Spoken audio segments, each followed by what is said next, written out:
요한복음 6장 10절에서 15절 말씀입니다. 예수께서 이르시되 이 사람들로 앉게 하라 하시니 그곳에 잔디가 많은지라 사람들이 앉으니 수가 5,000명쯤 되더라. 예수께서 떡을 가져다 축사하신 후에 앉아 있는 자들에게 나눠주시고 물고기도 그렇게 그대의 원대로 주시니라.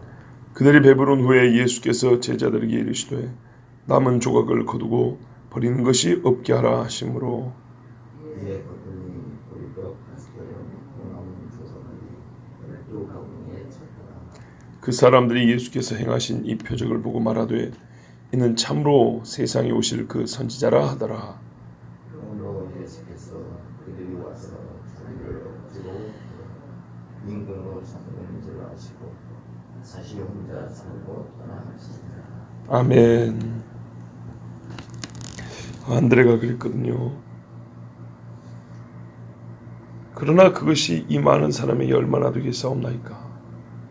어린애가 가지고 있는 오병이어가 이 많은 사람한테 무슨 소용이 있겠습니까? 아무 소용이 없을 겁니다. 근데 예수님은 이 사람들을 앉게 하라 그랬습니다. 거기에 잔디가 많이 있었다 이렇게 말씀하고 있죠. 그리고 앉은 사람을 세어보니까 수요가 5,000명쯤 되더라. 우리가 보면 떡을 먹은 자는 남자만 5,000명이라고 하는데 이게 남자 수입니다. 이 장면이 이사야 25장의 한 장면을 떠오릅니다. 이사야 25장 6절에서 8절을 보면 만군의 여호와께서 이 산에서 만민을 위하여 기름진 것과 오래 저장하였던 포도주로 연회를 베푸시리니 곧 골수가 가득한 기름진 것과 오래 저장하였던 맑은 포도주로 하실 것이며 또 이 산에서 모든 민족의 그 가리워진 면박과 열방에 그 덮인 휘장을 제하시며 사망을 영원히 멸하실 것이라. 주 여호와께서 모든 얼굴에서 눈물을 씻기시며 그 백성의 수치를 온 천하에서 제하시리라. 여호와께서 이같이 말씀하셨느니라 그랬어요. 이게 이제 다시 오실 예수님이 하실 일인데 이 산이라 그랬거든요. 여기서 이 산은 예루살렘을 볼 수 있습니다. 시온산. 예수님이 지금 이 사람들을 먹이고 있는 이 산은 어딘지도 모릅니다. 제가 지금 말씀드린 거는 이 산이 그 산이라는 게 아니라 이런 걸 뭐 선취라 그럽니다. 미리 취하여 맛을 본다는 겁니다. 주님이 다시 오실 때 시온산에서 오래 저장했던 포도주와 만민을 기름진 것을 가지고 연회, 잔치를 베푼다는 겁니다. 잔치 베풀 때 자고로 많아지는 게 뭐냐면 사람과 음식입니다. 그죠? 사람과 음식이 많으면 자연스럽게 많아지는 게 즐거움입니다. 이 세 가지가 많아야 됩니다. 주님이 다시 오실 때 이 백성과 함께 시온산에서 잔치를 베풀 것이라는 말씀이 그럼 이거 누가 음식을 준비합니까? 누가 그 사람들을 준비합니까? 하나님이 친히 하시죠. 그 일을 미리 맛보는 것과 같이 사람들은 예수님을 만나려고 왔습니다. 물론 이들은 지금 신앙이 온전한 사람들은 아니죠. 모여들었을 때 먹을 것은 주님이 준비를 하십니다. 그래서 주님이 그걸 준비하셔가지고 다 앉혀서 지금 큰 잔치입니다. 왜냐하면요, 이 일의 끝에 가면 사람들이 뭐냐면 예수님을 보는 눈이 일단 달라졌잖아요. 그죠? 자기들이 본 것은 떡만이 아니라 저 사람이 보인 거예요. 저 사람은 적어도 모세가 말한 그 선지자인가 보다. 기쁨이죠. 여기까지는 갔던 것입니다. 그래서 우리가 그 잔치의 선취가 아닌가. 왜냐하면 예수님이 주신 음식을 먹고 예수님이 누군지 그래도 이전보다는 조금 나은 시각을 가지게 됐기 때문에. 자, 예수님이 이 사람들에게 음식을 나눠주시는데 먼저 떡을 가져 축사하신 후에 그랬습니다. 축사. 아무리 음식이 보잘것없고 적어도 하나님 앞에 감사하는 것. 주신 이 복에 대하여 우리는 그걸 인정해야 합니다. 반드시 그래야 합니다. 작은 것에 충성하지 못한 사람이 큰 것에 충성하지 못한 것처럼 작은 음식에 감사할 줄 모르는 사람은 큰 음식도 하찮게 여깁니다. 만나가 내리지 않았을 때 얼마나 배고팠습니까? 그죠? 나중에는 뭐냐면 이 하찮은 것이 이렇게 말을 하고 합니다. 그게 하찮합니까? 하늘에서 음식이 떨어졌는데 그게 하찮아요? 말도 안 된다는 거죠. 마음이 그렇게 되는 거예요. 예수님이 축복하셨습니다. 그리고 고기도 그렇게 똑같이 하나님 앞에 축복 기도하고 감사하고 나눠줬습니다. 얼마큼 나눠줬냐 했더니 원대로 나눠줬답니다. 원대로. 자, 이게 중요합니다. 떼어서 원대로 나눠줬답니다. 떼어서. 그러면은 그러니까 여기서 적어도 우리가 사이즈를 알 수 있는 거예요. 제가 어제 그랬잖아요. 이게 어린애가 자기 먹으려고 한 도시락으로는 좀 크다고. 만약에 경단 정도의 떡의 크기라면 이걸 뗄 수 있을까요? 그러지 못하겠죠. 어느 정도 사이즈가 있다는 얘기입니다. 그걸 손으로 딱 짚고 한쪽 손을 떼어서 사람이 먹을 만하게 떼어서, 우리 예를 들면 시루떡 같은 거 있죠. 그러면 떼기 좋잖아요. 딱 한 덩어리 떼서 당신 먹으시오. 우리 나눠 먹읍시다. 찰떡만 하더라도 손바닥이라도 돼야 이게 떼어주든지 말든지 할 거예요. 이렇게 떼어준 겁니다. 그런데 희한하죠. 떼어주면 또 있고, 떼어주면 또 있고, 또 있고, 또 있고, 또 있고. 성경에서 이런 일은 여러 번 있죠. 엘리사 시대 때도 그렇고요. 그죠? 엘리야 때도 그렇고요. 하나님께서 계속 떼주는데 또 있고, 또 있고. 물고기도 마찬가지입니다. 아주 작은 물고기는 아니었던 모양이에요. 그러지 않겠습니까? 떼어주는 건데, 한 마리 다 줘버리는데 또 생기게 아니고, 떼어줬는데 또 생기고, 떼어줬는데. 물고기 아마 2동아리나 있겠죠. 아주 크지는 않았을 겁니다. 약간의 크기였을 건데, 오늘 떼주면 또 있고, 또 있고. 이래서 물고기를 많이 먹고 싶은 사람은 물고기를 많이 먹고, 떡이 먹고 싶은 사람은 떡을 좀 많이 주고, 이래서 한참을 나눠줬는데 계속 떡도 그대로, 고기도 그대로 이렇게 남은 겁니다. 자, 어느 정도로 먹었냐 하니까 원대로 먹고 배불렀답니다. 그죠? 저희가 배부른 후에 그러죠. 딱 예수님 보니까 이제 먹을 만큼 다 먹은 것 같아요. 더 달란 사람이 없어요. 그러니까 2번 와서 먹은 사람도 있을 거고, 3번 와서 먹은 사람도 있을 거고, 하루 종일 굶었으니 얼마나 배가 고프겠어요. 이게 원대로 준 겁니다. 우리 주님은요, 진짜로 성경에 그러죠. 너희가 내가 시킨 대로 11조 한번 해봐라. 내가 말한 대로 한번 해봐라. 흔들어 넘치도록 주는가 안 주는가. 저는 이거를 진짜로 제일 가난할 때 해봤어요. 제일 가난할 때. 제 몸무게가 여러분이 보시는 평균 몸무게가 한 89, 90 정도 된다고 보면, 요즘엔 조금 빠졌죠, 그죠? 한 90 정도로 보시면 되는데, 대학교 나갈 때는 71kg, 2kg, 3kg, 한 72kg 정도 됐다고요. 얼마나 이렇게 됐는지 아시겠죠? 한여름에는 앉았다 일하면 현기증이 났다고요. 못 먹어서 그런 거예요. 못 먹어서. 근데 그럴 때 교회가 건축을 했어요. 그래서 하나님 앞에 작정을 했죠. 어느 기간에는 부모님이 주시는 최소한의 생활비 외에, 그 생활비 갖고 못 먹으니까 그렇게 말랐던 거예요. 그 외에 나한테 들어오는 수입은 전부 다 교회 건축으로 바치겠습니다. 작정을 했어요. 꼭 그럴 때는 돈이 많이 들어오죠. 희한합니다. 하나님이 믿음을 시험해 보는 거예요. 참 이것만 있으면 밥 한 끼 더 먹을 수 있는, 진짜 밥을 못 먹어서 말라갖고 있었던 거예요. 진짜로요. 밥 먹을 건 뭐 알고 뭐 더 할 게 아니고 밥 먹을 돈이 없었던 거예요. 그런데 그렇게 작정을 했어요. 하나님이 그럴 때는 돈을 또 많이 줘요. 그거는 약속대로 다 헌금으로 냈어요. 그리고 그 해인가 그 다음 해인가 1년을 마치고 11조 봉투를 일부러 확인을 해봤어요.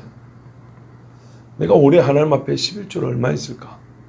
밥 먹을 돈도 없는데 제 기억이 맞다면 12만 5천을 낸 거예요. 놀랍지 않으세요? 부모님이 주는 진짜 밥 먹고 살라고 주는 돈 빼고 그 외에 들어온 돈 12만 5천 원이 11조가 돼 있는 거예요. 그건 나만 알아요. 내가 한번 확인해 보고 싶은 거예요. 하나님께서 그때 위기양도 알았고 돈이 없어서 병원도 못 갔고 밥을 먹고 싶으면 먹을 수 있는 돈도 없었고 좀 그렇게 살았는데도 불구하고 이때 하나님이 나에게 뭘 주셨는가? 그리고 나중에 11조 봉투를 보니까 그래 돼 있는 거예요. 그리고 또 글로 써봤어요. 아마 예전에 전에 말씀 드렸을 겁니다. 오늘 누가 나한테 음료수 하나 사줬어요. 내가 대가를 지불하지 않았지만 누가 나한테 해준 거. 거기 적어 몇 월 며칠 누구 음료수 한 병. 우리 권사님들 장로님들 이번에 식사 대접하셨죠. 선교 준비한다고. 그럼 그런 거 쓰는 거예요. 오늘 점심 식사 누가 사줬다. 이렇게 하고 써갖고 보니까 어느 일정 기간 써갖고 이게 모아진 걸 보니까 상상보다 많은 거예요. 성경이 뭐라 합니까? 하나님이 너에게 베푸시는 은혜를 세어보라 그러죠. 성경대로 해보세요. 해봤다니까요. 대학교 다닐 때 한번 해봤어요. 많아요. 크고 많아요. 그러면 감사가 더 나올까요? 안 나올까요? 당연히 감사가 나오죠. 하나님이 그렇게 해서 우리에게 가르쳐 주잖아요. 감사를 했는데 우리는 어떻게 해야 감사가 더 많아지는지 잘 몰라요. 어떤 식으로 살아야, 삶을 어떻게 살아야 감사가 더 많아지는지 잘 몰라요. 근데 우리 주님이 그러거든요. 헤어보아라, 세어보아라 그러잖아요. 그래서 계산해보고 세어봤더니 감사가 더 나오는 거예요. 제일 어려울 때. 맞아요. 지금하고 비교하면 어이구, 지금은 그냥 모든 게 넘쳐나죠. 넘쳐나요. 맞아요. 하나님께서 주신 말씀은 확실해요. 확실해요. 배가 불렀어요. 그리고 우리 주님이 뭐냐면 남은 조각을 거두고 버리는 것이 없게 하라 그랬어요. 이건 우리 일상의 식생활도 적용해야 될 말씀이라고 봅니다. 되도록이면 남는 음식 없이 싹싹 긁어 먹는 겁니다. 그리고 이때는 우리 주님이 특별히 이 기적이 얼마나 엄청난 기적인지를 확인시켜 주려고 믿음의 증거를 주려고. 제자들 안 믿었지 않습니까? 뭐하라 그랬어요. 그랬더니 어떻게 남았습니까? 고기는 안 나와 있습니다. 떡으로만 되어 있습니다. 아마 고기는 많이 이게 바스러지기도 하고 조각이 나가지고 그걸 모으기는 분명히 어려웠을 겁니다. 떡은 어느 정도 사이즈가 되니까 이렇게 조금 손톱만큼 남은 게 아니라 덩어리로 이렇게 남은 게 있는 거죠. 그걸 다 모아봤어요. 12광줄이. 참 기가 막히죠. 제자들 12명. 그리고 광줄입니다. 요만한 소쿠리가 아니고 큰 바구니라고. 그러면은 한 사람이 이걸 2개 들기 어렵다고 봤을 때 제자들 한 사람이 한 바구니씩 들고 서 있는 겁니다. 멋지죠? 진짜 멋지지 않으세요? 12제자가 쫙 예수님 옆에 섰는데 모아온 거 다 어떤 사람은 쉬고 어떤 사람은 일하고 그러지 않았을 거 아닙니까? 공이 똑같이 일을 해서 모아봤더니 12광줄이 더하거나 덜한 것도 없이 쫙 서 있는 거예요. 완전할 뿐만 아니라 첫째로 이 떡을 모은 제자들이 하는 거죠. 물도온 하인들은 알더라. 떡 떼준 제자들은 알더라. 남은 떡을 모아온 제자들은 알더라. 저 멀리 앉은 사람은 못 볼 수도 있어도 광주를 들고 있는 제자들은 모를 수가 없죠. 1차적으로 주님은 제자들에게 믿음을 주고 하는 것입니다. 그래서 이 제자들이 12광주를 하나씩 다 들고 서 있는 광경이라면 상당히 이거는 믿음의 증표로서 확실한 증거가 됐던 겁니다. 그래서 이 엄청난 일을 보고 사람들이, 이 무리들이 예수님이 행하신 이 표적을 보고 이는 참으로 세상에 오실 그 선지자라 그랬습니다. 그 선지자, 세상에 온다. 어떤 선지자가 세상에 올 거를 알고 있었군요. 그 선지자가 누군지 우리는 이제 많이 들어서 알죠. 신명기 18장에 15절부터 19절에 보면 이 그 선지자가 누군지 나와 있습니다. 네 하나님 여호와께서 내 형제 중에서, 이렇게 이 사람은 반드시 이스라엘 사람입니다. 나와 같은 선지자 하나를 너를 위하여 일으키시리니, 이스라엘 위하여 모세 같은 선지자를 일으킨다 그랬습니다. 너희는 그를 들을지니라. 선지자가 하는 1차적 직무가 뭐냐면 하나님의 말씀을 대언하는 거죠. 그러니까 들을지니라 이렇게 돼 있고요. 쭉 가다 보면 18절 19절에 내가 그들의 형제 중에, 하나님이 이제 직접 하신 말씀이에요. 너와 같은 선지자 하나를 그들을 위하여 일으키고, 모세 너와 같은 선지자를 일으키고 내 말을 그 입에 두리니 내가 그에게 명하는 것을 그가 무리에게 다 고하리라. 무릇 그가 내 이름으로 고하는 내 말을 듣지 아니하는 자는 내게 벌을 받을 것이오. 이렇게 돼 있어요. 그 선지자는 어떤 선지자냐면 모세 같은 선지자인 거예요. 근데 모세 이후에 모세 같은 선지자는 없었어요. 특별히 어떤 의미였어요? 하나님의 뜻을 전한 사람들은 다 선지자였죠. 그런데 어떤 측면에서는 모세 이후의 선지자들은 모세가 했던 말씀, 모세를 통해 주신 말씀의 반복이에요. 예, 반복인데 모세 같은 선지자라는 말은 모세 때 하나님이 주신 것처럼 새로운 말씀을 직접 받아서, 그러니까 그 앞전 시대와 달리 또 새 시대 그 이후 사람들의 머리로서 말씀을 전할 자인 거예요. 그리고 모세가 어떻게 했습니까? 광야에서 만나를 먹게 해줬죠. 모세가 했다는 게 아니고 모세를 통해 하나님이 그 일을 행하셨잖아요. 그러니까는 이스라엘 백성에게 구원과 먹을 양식과 필요를 채우고 문둥병자도 낫게 하는 이 모든 정말 이후의 선지자로만 다른 정말 진짜 딱 모세 같은 선지자 중의 선지자, 그런 사람을 보낸다 했는데 예수님이 하신 행적을 보니까 이거는 모세와 같은 선지자 아니면 할 수 없는 일인 거죠. 딱 떠오르는 게 뭐냐면 만나예요. 만나. 광야에서 만나를 먹었던 것처럼 이 들판에서 풀이나 뜯어 먹어야 되는데 이 잔디밭 풀밭에서 떡을 먹었단 말이죠. 고기를 먹고, 그죠? 만나와 메추라기 먹은 것처럼. 그러니까 떠오르는 제자가 모세란 말이에요. 엘리야도 먹었죠. 그건 엘리야는 천사 갖다 준 걸 먹었고, 모세는 하나님께 기도해서 직접 우리로 하여금 그걸 먹게 한 사람이고, 그러니까 예수님은 자기 권위로 축사하고 기도하셨더니 어떻게 돼요? 먹게 됐단 말이에요. 떡을 먹고 고기를 먹었단 말이에요. 그러니까는 예수님을 딱 보자 뭐라고요? 아, 저 사람이 모세 같은 선지자구나. 그 선지자구나. 이렇게 알아봤다는 겁니다. 여기까지 할렐루야입니다. 근데 이제 문제는 여기입니다. 딱 그 선지자가 맞기는 맞는데 그 선지자를 알아본 다음에 하는 일을 보세요. 그러므로 예수께서 다시 혼자 산으로 떠나가시니라. 왜 떠나갔습니까?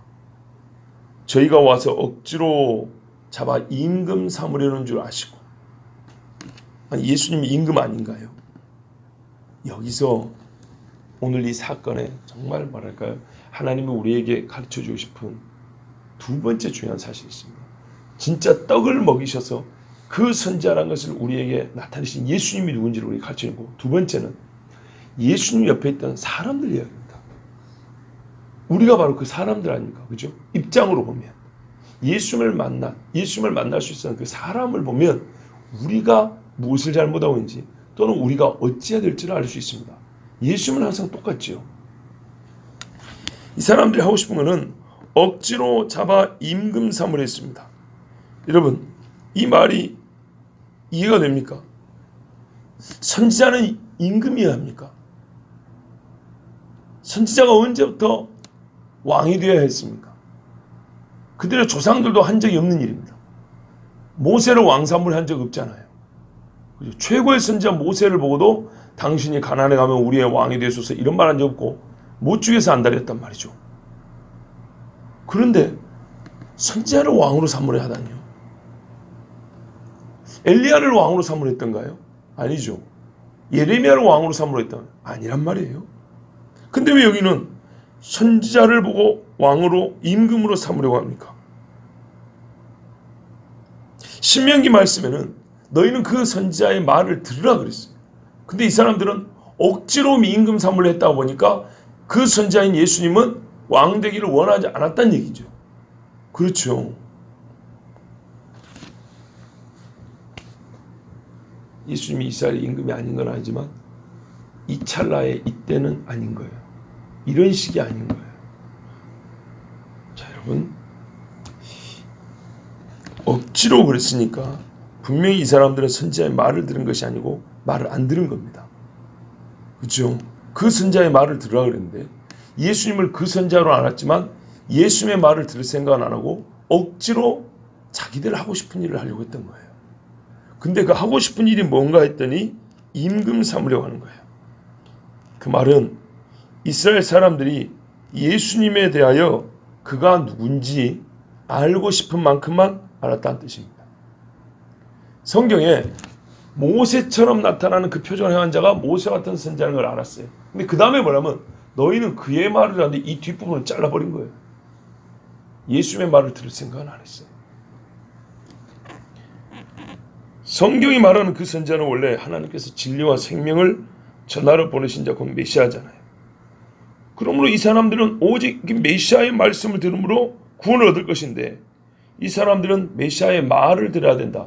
그 선지자의 말을 들어야 된다는 말을 무시해버렸어요. 알지만 알고 싶지 않은 부분이었어요.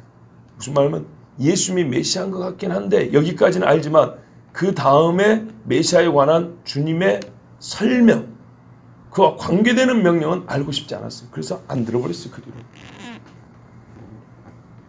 대신에 자기들이 이 대단한 기적을 행한 자를 이용하여 할 수 있는 일을 생각이 냈습니다. 이 정도 일을 행한 사람이 우리가 어떻게 이 사람을 써먹을 수 있을까? 그 결론이 바로 왕 삼는 것이었습니다. 무엇 때문에요? 로마를 전복하고 옛적의 영화로 회복해야 되지 않겠습니까? 그래서 왕 삼으려는 겁니다. 어떻게 하냐고요? 여러분, 신적인 능력을 행사하는 사람을 선생을 삼으려고 하지 않았고 기적을 행하는 그분을 의사협회 회장으로 삼으려고 하지 않았고 없는 것을 이렇게 불려가지고 많은 사람을 먹인 사람, 자선사업가나 기업가 중에 무슨 상공회의 회장 이렇게 삼으려고 한 게 아니었어요. 왕이라 그랬어요. 왕이 하는 일이 뭡니까? 아주 쉽게 말하면 나라의 수장입니다. 저 국가적 차원의 일을 해달라는 거죠. 왕의 가장 기본적인 국가적 차원의 직무가 책임이 뭐냐면 첫째는 국민을 보호하고 국토를 수호하는 겁니다. 나라가 어디 있습니까? 이 백성이 지금. 그죠? 나라가 없는데 왕이 된다는 말은 당신이 왕이 됨과 동시에 나라를 세우란 말하고 똑같은 겁니다. 그런데 이 나라가 지금 어떻게 돼 있죠? 헤롯이 로마에 꼭두각시 노릇해가지고 이두메 사람이 유대 정통 혈통도 아닌 사람이 유대 사람을 다스리고 있잖아요. 그러니까 갈릴리 근방에서 계속 반란이 일어났던 거 아닙니까? 유대 땅이 한마디로 지금 로마 사람들 땅이 된 겁니다. 에서 사람의 지배를 받고 있는 겁니다. 그런데 예수님께 당신 이스라엘 사람 왕이 되어달라는 걸 그들의 손아에서 우리를 구해달라는 얘기입니다. 자, 예수님이 이것을 거절한 것이죠. 예수님이 유대인의 왕이 아니냐? 그건 아닙니다. 유대인의 왕으로 처음부터 태어났습니다. 그리고 유대인의 왕으로 그것 때문에 죽임을 당합니다. 그리고 유대인의 왕으로 다시 오십니다. 그러나 예수님의 왕 되심은 지금 예수님을 왕으로 삼으려는 그들의 관념과 생각과는 다른 의미에서 왕입니다. 다른 차원의 왕입니다. 예수님은 먼저 인류의 머리로서 죄인을 위하여 자기 목숨을 내놓고 죽으시는 하나님의 어린 양이에요. 동시에 제사장으로서 왕권을 얻으시는 분입니다. 우리가 그토록 듣던 중보자로서 왕직을 얻는 분이란 말입니다. 한마디로 제사장이면서 왕, 제사장 왕입니다. 그런데 지금 제사장 직무를 아직 다 완수하지 않았어요. 제사장의 직무를 다 완수했을 때 그것으로 말미암아 합당하게 왕이 되신 분이란 말이죠. 육체를 입으신 하나님으로서. 이 사람들은 이 앞부분에 제사장이 필요 없다고 얘기한 거예요. 구원이 없어요. 로마에서 어찌 나올지는 모르지만 죄와 사망에서 노임을 받지는 못해요. 그러니까 자기들이 하고 싶은 것을 구상해냈고 메시아를 가지고 하나님이 메시아를 통해서 하시고 싶은 일이 아니라 자기들이 하고 싶은 일을 예수님을 통해서 해달라고. 그거를 뭡니까? 성취하려고 예수님을 이렇게 이용할 생각을 가졌습니다. 예수님이 제사장적인 직무를 가진지 알지 못했습니다. 그래서 구원과는 아무 상관이 없는 행위를 하려고 했습니다. 그러니까요. 이게 바로 떡을 먹고 배부른 사람들이 하는 짓입니다. 떡과 관계된 생각밖에 못하는 겁니다. 오늘도 사람들 중에는 메시아 예수를 만났다고 하지만 예수님께 합당한 고백과 행위를 보여드리지 못하므로 원치 않게 메시아를, 그러니까 자기는 자기 속을 드러내고 싶지 않았어요. 그러나 그 고백과 행위를 보면 메시아를 진짜로 알지 못한다는 고백이 자기도 모르게 드러나 버리는 경우가 있어요. 바로 이런 경우입니다. 진짜 메시아를 알면 어떻게 하냐면요, 무릎을 꿇어야 돼요. 나의 구원자시여, 나는 잃어버린 양입니다. 나는 죄인입니다. 이것이 메시아를 만난 자 입에서 처음 나오는 겁니다. 왕 삼읍시다, 이게 아니라니 말이죠. 베드로가요, 이와 비슷한 사건을 겪고 예수님께 돌아왔어요. 물고기를 한 마리를 못 잡았어요. 밤이 새도록. 근데 예수님이 이 벌건 대낮에 그물을 갖다 저기다 던지라 그래요. 요즘같이 나일론 그물이 아니기 때문에 아시죠? 굵은 실로 됐기 때문에 물고기 다 보여버려요. 낮에는 그물이 보여버린다고. 그래서 밤에 그물을 던진다. 근데 그리고 낮에는 밤에 던진 그물을 가져다가 그렇게 요즘같이 좋지 않기 때문에 뭐 낀 오물을 닦아내고 말려야 돼요. 그래야 하루 사이클이 돌아가요. 낮에 이걸 씻어갖고 말려야 되는데 그 일을 못하고 또 던진다. 그럼 밤에도 못 던지는 거예요. 하루를 벌릴 수 있어요. 근데 예수님 말씀에 의지하여 던지잖아요. 그랬더니 그물이 터지도록 고기가 잡혔어요. 이 고기 한 마리도 꾹 먹지도 않았어요. 그런데 그 순간 주님 앞에 무릎 꿇어버렸어요. 주여 나는 죄인으로소이다. 나를 떠나소서 그랬다고. 감히 나 같은 죄인이 주님 앞에 설 수 없습니다. 이게 바른 합당한 행위요 고백인 거예요. 이게 메시아를 만난 사람인 거예요. 와, 떡 준 거 보니까 대단한 능력을 행하겠네. 당신이 왕이 되십시오. 이게 아니에요. 아더 핑크 목사가 말했어요. 우리 주님을 선지자로 또는 놀라운 교사로 간주하는 사람이 많이 있다.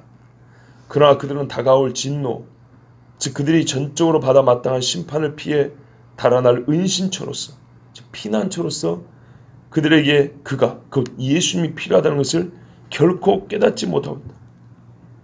예수를 만나면 아, 이분이 내가 이 하나님으로부터 쏟아지는 이 진노, 죄에 대한 진노로부터 내가 피할 곳이구나. 예수님만이 피할 곳이구나. 이거를 깨닫지 못한 사람은 예수님을 모른다는 거예요. 그러므로 그의 가르침은 칭송하면서 그의 십자가를 무시하는 자들의 그리스도께 드리는 외견상의 영광에 현혹되지 않도록 하자.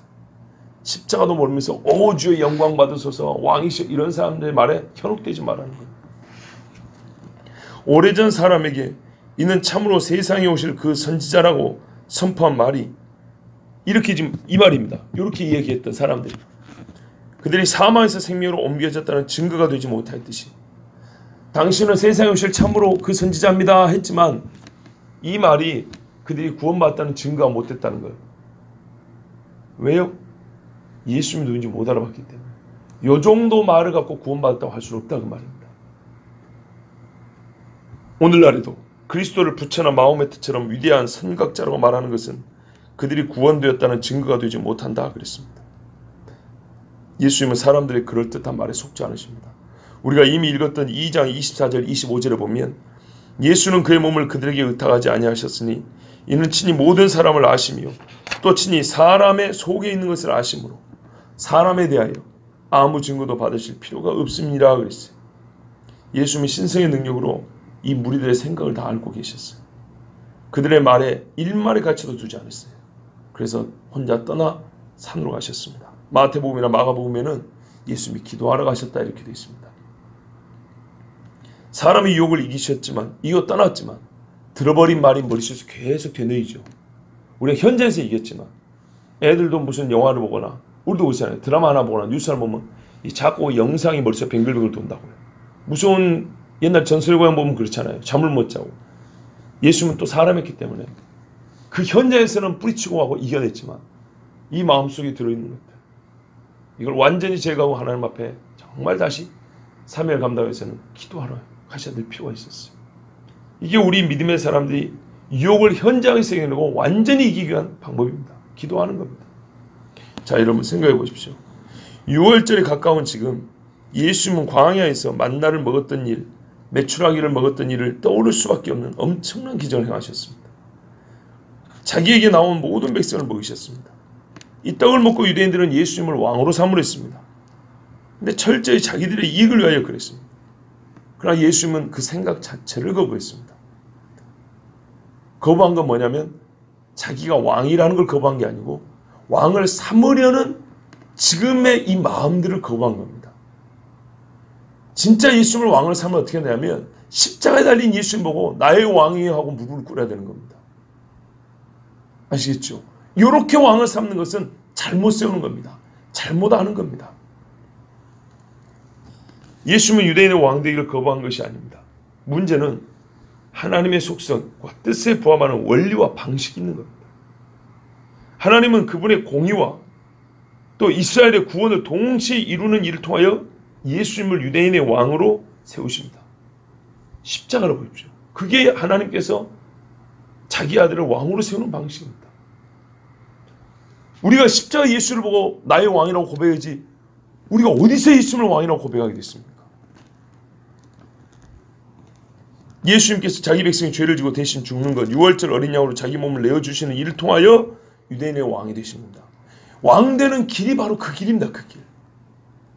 이 떡은 자기 몸을 내어주신 하나님의 어린 양 되신 메시아를 나타내 보여주려는 것이었습니다. 자기 몸을 주는 어린 양인 것을 나타내 보여주려는 것이었어요. 그래서 그분이 자기 몸을 내어줄 때 그때 진짜 우리 유대인의 왕이여 이렇게 고백하려 했던 것인데 그 본뜻은 모르고 떡 먹고 배부르니까 억지로 왕 삼아서 하고 싶은 일은 로마와 한번 싸워보자는 겁니다. 밀로 만든 떡은 먹고 예수님의 몸을 먹는 것은 생략하고 예수님을 왕삼을 한 것은 우리 신앙적 의미로 말하면 믿음의 근처까지는 갔지만 다른 신앙의 근처까지는 갔지만 정말 치명적인 오류 때문에 무지 때문에 결국에는 인간적인 이해로만 마친 그리스도를 알고 만 것입니다. 그래서 결국에는 구원을 못 얻었습니다. 예수님과 아무 상관이 없고 그들의 영혼 구원과는 아무 상관없이 끝마치고 말았습니다. 한 끼 배부르고 만 겁니다. 어떻게 확신하냐고요? 예수님이 이 사건과 이 사람들에 대하여 스스로 판단을 내려주셨기 때문입니다. 다음에 다시 보겠지만요. 26절 27절을 보십시오. 너희가 나를 찾는 것은 또 따라왔거든요. 표적을 본 까닭이 아니에요. 그러니까 이 기적이 예수님이 메시아라는 진짜 표라는 걸 인식하지 못했고 떡을 먹고 배부른 까닭이로다. 썩을 양식을 위하여 일하지 말고 영생하도록 있는 양식을 위하여 하라. 이 양식은 인자가 너희에게 주리니 인자는 아버지 하나님께서 인치신 자니라. 아멘. 예수님의 말씀은요 상당히 강한 대조가 있어요. 여러분 이 사람들이 예를 들어서요 돈돈 하고 그래 사는 사람들입니까? 그 정도 돼야 우리가 그 사람한테 충고하거나 고민할 때 썩을 양식을 위해서만 살지 말고 영적인 일도 좀 생각하고 살아 이렇게 말하는 겁니다. 근데 이 사람들은 돈한 게 아니라 예수님 말씀 들어갔다가 한 끼 얻어먹었을 뿐이에요. 한 끼 얻어먹은 사람 그리고 한 끼 얻어먹고 조금 잘못 알아본 사람들 여러분 이렇게 지나친 말 할 수 있습니까? 예수님이 지나치다는 게 아니라 우리의 인간적인 감정을 두고 하는 얘기입니다. 여러분 같으면 너무한다 그러지 않겠어요?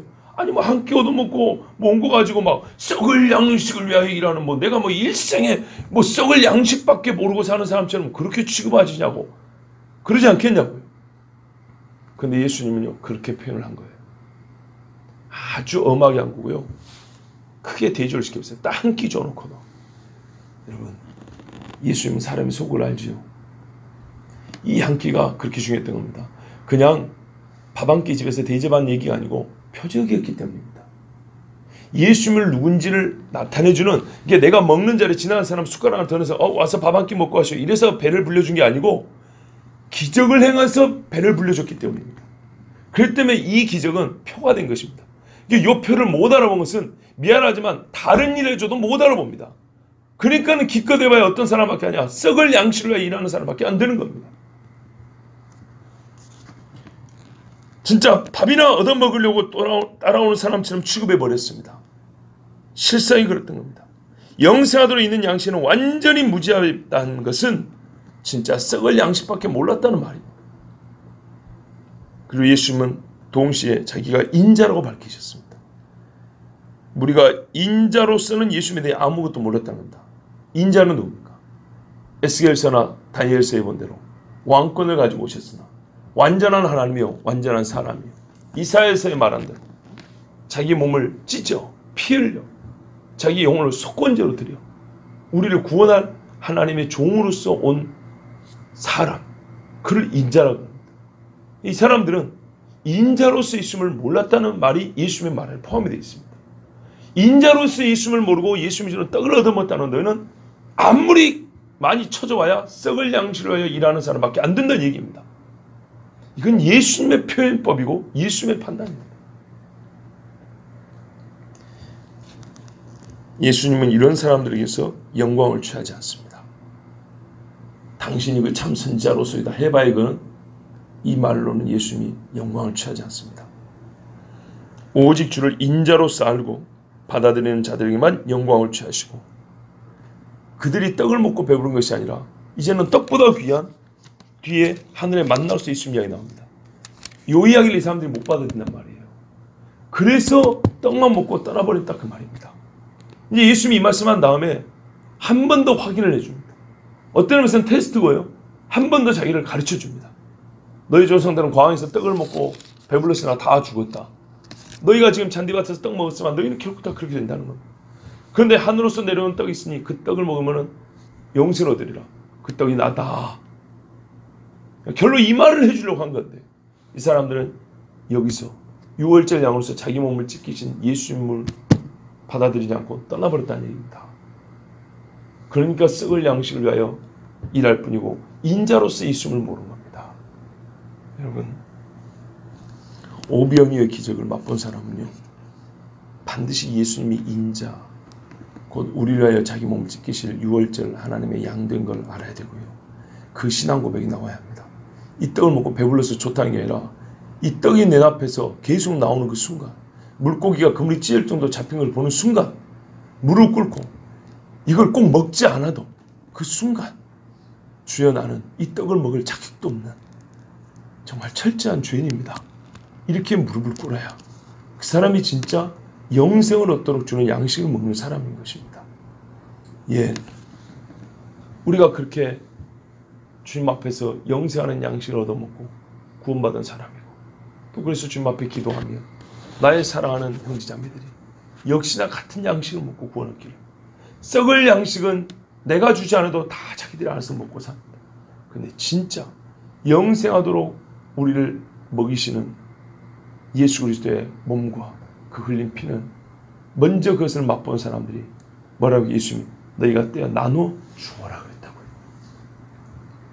예, 예수님을 먼저 알아본 자들이 나눠주는 겁니다. 우리에게 주님이 주셨습니다. 나눠주라고. 이 일을 감당하셔서 정말 썩을 양식을 위하여 사는 사람들에게 영생하도록 우리에게 생명을 주는 그 양식을 먹고 함께 주님을 만날 수 있는 은혜가 우리 모두에 있기를 바랍니다. 기도하겠습니다. 하나님 아버지 감사합니다.